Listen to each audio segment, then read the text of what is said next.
Fourthly, here's the fourth thing she avoided. And now from chapter 7, turn to chapter 9 of Proverbs. Chapter 9 of Proverbs, verse 13. Mary was beautiful because she learned to avoid being loud and assertive in her communication. You say, you mean the Bible even talks about our voice and how we project ourselves? It certainly does. Look at Proverbs 9:13. The woman of folly is loud. She is undisciplined and without knowledge.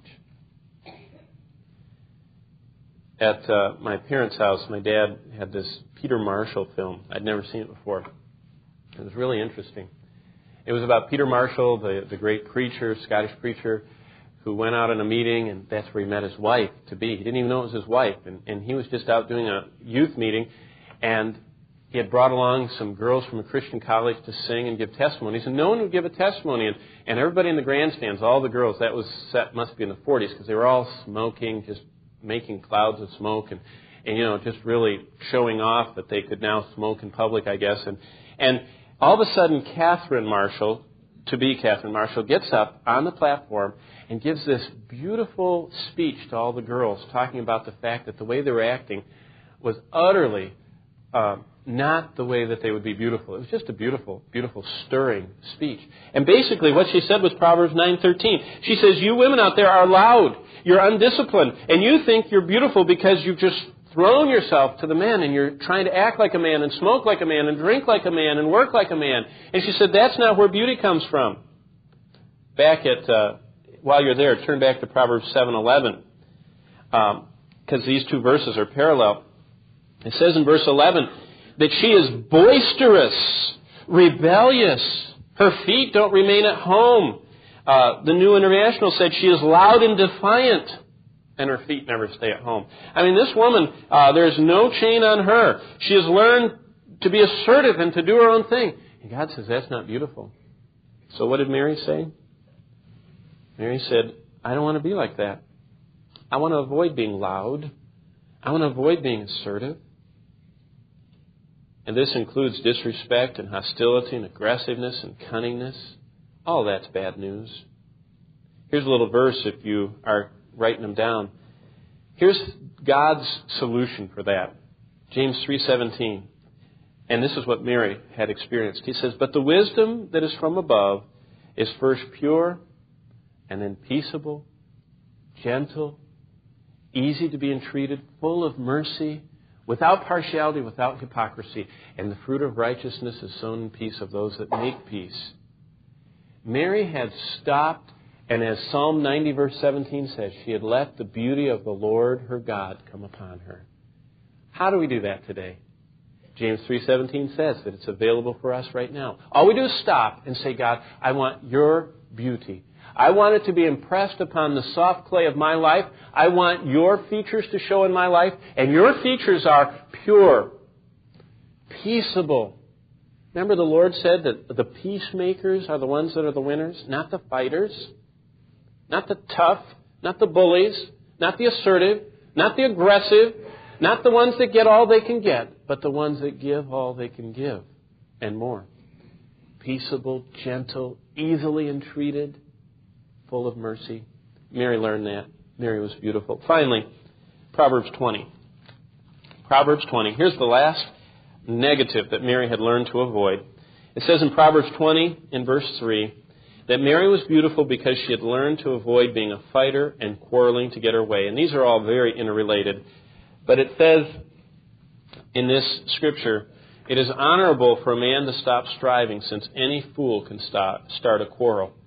And selfish ambition that causes strife was something that Mary had learned to avoid. She didn't fight to get her way.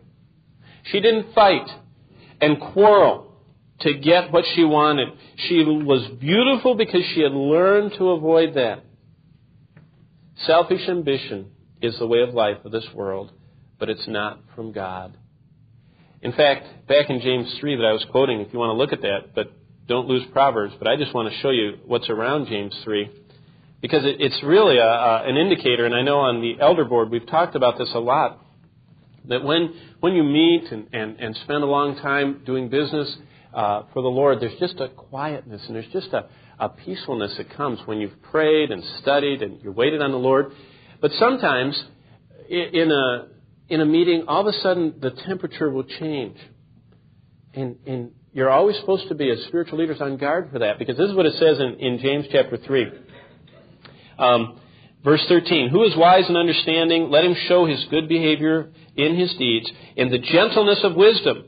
But listen, if you have bitter jealousy and selfish ambition, do not be arrogant and lie against the truth. This wisdom is not that which comes down from above, but it's earthly, sensual, and demonic. Now listen to verse 16 of James. For where jealousy and selfish ambition exist, there is disorder and every evil thing. If God is in control, there is a wonderful quiet harmony. There is a peacefulness, there's an assurance, it just seems like everything just lines up right. But all of a sudden, everything starts getting confusing. You ever been in a situation where all of a sudden something happened, the whole thing, you don't understand. You say, wait a minute, it's going too fast for me. What's going on here? What are you asking for? And it gets confusing. That's when selfish ambition, that's where someone has taken over and they're trying to put their agenda on the table. And they have a selfish ambition underneath. And you know what God says? His Spirit will not give peace in that sitting. And He said that will not be the wisdom that's from above. There will be jealousy, there will be strife, there will be disorder, there will be confusion, there will be that selfish ambition evident. Why? Because God says there's two ways.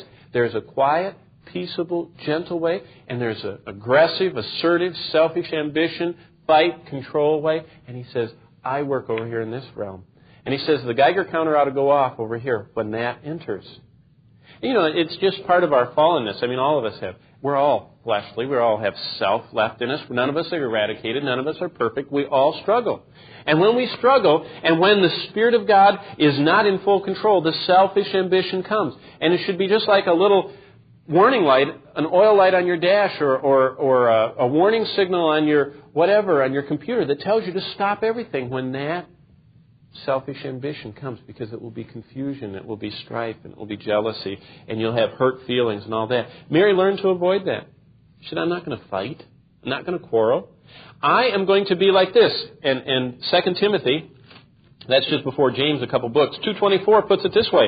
And this ought to be a verse that we all work on, because we all want to be God's servants. It says, 2 Timothy 2:24, the Lord's servant must not quarrel.